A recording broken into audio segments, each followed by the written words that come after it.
Айзада,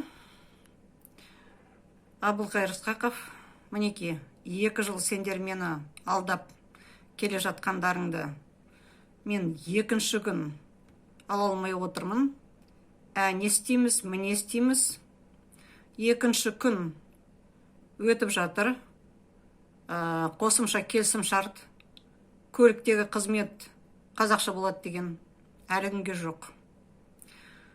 Сендердің қол астарыңда музыкалық мектептер. Музыкалық мектептерде сабақтар өтеді.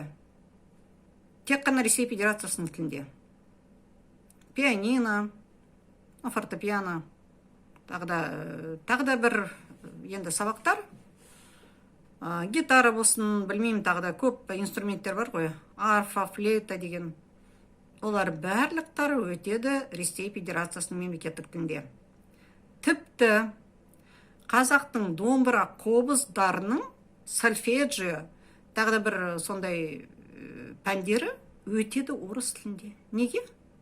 Неге сендер алдырмайсыңдар қазақ тілді мұғалімдарды? Неге жолатпай отырсыңдар осы салаға да қазақ тілін? Неге? Айналайын Айзада, тез беріңдер. Тым болмаса көлікте рұқсат қазақ тілінде, керек өңірінде қазақ тілі жүрсін деп. Айзада Ысқақов, не орындарынан кетіңдер? Қаншамаға дәттерің сендердің шыдап отырады?